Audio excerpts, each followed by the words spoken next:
Welcome to another episode of Two ManDem Talk Movies. I'll be your boy Kwame. And I'm your boy Enigma, and this is what we get into. It could be a movie, it could be a documentary, it could be a TV series. And right now we're doing a docuseries. We're on that vibe right now, you know what we're doing. And let's be honest with ourselves, this one is kind of different, bro. It's kind of different for us. I'm not gonna lie. It kind of is, actually. There's a lot of stuff going on. But yeah, we're gonna cover it. We think it's interesting. It's linked to the Hollywood game, the movie game. It is though. It really is. And what are we gonna be reviewing today, bro? Hollywood Hustler. Glitz, Glam, and Scam. Scam. Yeah. Glitz, Glam, Scam. There you go. Yeah, that's it. It's basically the story of Zach Horwitz. Yes. Yeah. The Bernie Madoff of Hollywood. The Ponzi scheme preacher. Yeah. Ah, this guy. Yeah. This story's mad though. Crazy. Do you know what it just reminded me of? And there's almost no point in making a movie about it because I feel like they already have. Because it's the Wolf of Wall Street. It is very much. Just in Hollywood. Yeah. You get what I'm saying? Yeah. That's what it felt like, that type of vibe, Yeah. do you know what I mean? Even though I still think it would make a good movie. Yes. It would make a good movie. Yeah. You know what I mean? Yeah.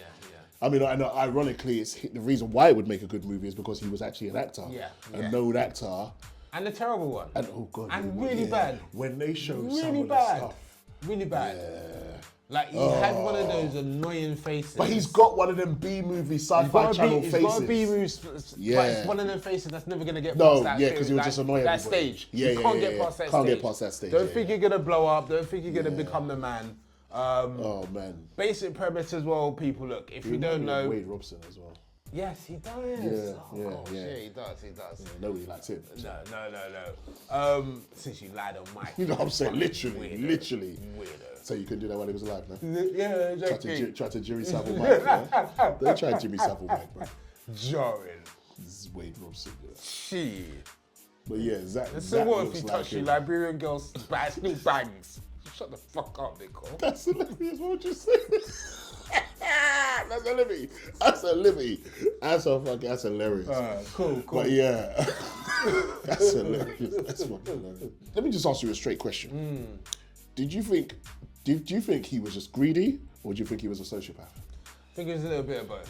Definitely dual personality. Yeah. Seemed like he wanted that home life that he had with his woman at home and the normal and the life for the kids, blah, blah, blah. Yeah. Then had that crazy side that they said when he'd go to Las Vegas, meet his mistress and who's the rapper and stuff like that. I think he had sociopathic tendencies in his head. Yeah. I'm not gonna lie, I think his mum knew a lot more than You has took the ever words been out of my proven. mouth. You took the I words. definitely think his mum knew a lot more about what was going on. I was going to say that. And there's that part later on when there's a woman speaking. Definitely think it was his mum. Because they said it was possibly his wife. It was his mum, bro. His mum was involved. His mum was definitely involved. Let's not forget what his mum did to the stepdad. Yes. And kept him away from his family and shit. Yeah. Nah, man. The mum basically was took the involved. money. Took the money, man. Took the money and Took ran. the money, man. He that learned will from up. his Yeah, mum, bro. Learn from the best. Nah, man. I'll be honest. I didn't mind his taste in women. I thought his wife was quite tasty. I also thought his wife was bloody hot. She stepped up. It's they showed the high school photos and she was like, I can see. But now I was like, okay. She kind of grew up and got the breast game and everything. I was like, okay. Mistress as well, kind of get it. I've been a bit barbified, but again, should we get it? So look, Zach, I'm not gonna dish your taste in women. You was a greedy sociopath. Yeah, he was. He was greedy. He was very much what's his name? My man from Wolf of Wall Street. Yes. He was very much that vibe. Like but he was scamming brethren, bro. Yeah, he went. That's deep, bro. It was the fact that he had all them opportunities to stop him, and he kept going. He just kept, and that's where the sociopathic perspective comes from. It's because if it was like, okay, I know I started, but I don't have to stop. How do I stop this? He had opportunities to pull it back, so it doesn't get worse. And he rode it all the way to the end until the moment he got caught. To the moment he got caught. So it's almost like there wasn't really no empathy from him. It was really more. You can't. Fucking, it got me doing it. If they didn't stop me, I would have carried on. I reckon he'd still he be would doing have still be doing it now. He'd still be doing it now. Still be trying to break through movies. It started from the juice bar. Remember the lie about the guy from Starbucks and all that. Bruv, the length. Okay, so let's be clear. The whole process of how we started that lie, the man who owned or co-owned Starbucks, or whatever, how he created the fake account on his phone so he could message himself from another phone to convince, so his wife would never know, and all these people would never know that he doesn't really know this guy, never met him at all ever, but he's created his whole persona, will send him random messages. Do you know the craziest one is the one where he must have sent him a message to himself when he was, I'm thinking, how did you do this when you were asleep? And then you wake up angry when your wife is like, what are you doing? Tell him you can't go. I have to go, this is my life. I'm thinking, you're a psycho, bro. Yeah, you're crazy. Because you had to do that yourself. Who sent you the message, bro? You're crazy. Your mum. I still think your mum. Bro, I'm telling you. I think his mum was very much involved. Yeah, and this, see, it's like when I think of scenes like that, I think of whoever the great actor will be that will play him. It'll be funny or dope in a movie if they made a movie of it. Because this guy is basically, like I'm saying, he's like a My Man from Wolf of Wall Street. Yeah. You're living two separate lives. You're like, or three separate lives even. Yeah. And you're compartmentalizing. He literally was, and he thought he was gonna blow up as well. That's what kind of annoys me. That's what kind of annoys me more than anything. Then he kind of started to get some traction. That was the dream, because mentioned that was the whole thing, innit? He said the whole point is I'm doing this until I blow up and then I'll pay everybody back when I'm rich. Nah, bro. That's delusion. Yeah. That's delusion. Because they said that he thought like one big paycheck and I could cover all of this. Nah, bro, you can't, bro. What? You can't, bro. You rinsed out people's life savings. You've ruined niggas can't go on holidays or whatever. Like you've took whole families. Apart. Bad mind to your wife. Yeah. Mistreated your wife. Yeah, my God.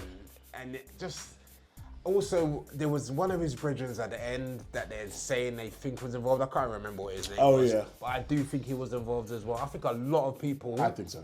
Yeah. Do you remember? Because we ain't recovered all of the money as well. So I think a lot of people. I actually think the only person that truly wasn't involved was the one who was a part of the four.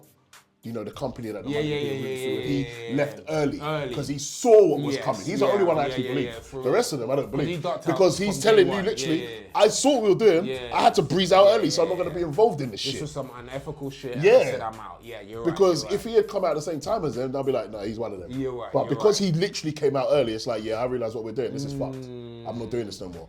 Do you think his wife was involved, the actual good girl wife?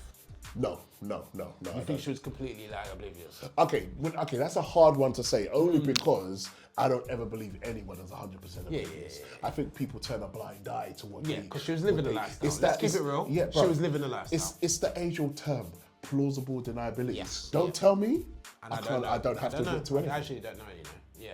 That's it. And I think really a lot of it was that. Yeah, okay. So it was almost like, I know he's doing something fucked up, I'm just gonna leave it. I'm enjoying this big ass house right now. Actually, I'm just keeping it quiet. I got to weigh up. Yeah. If I say something, and it changes the trajectory of where we're going, then I don't have all of this anymore.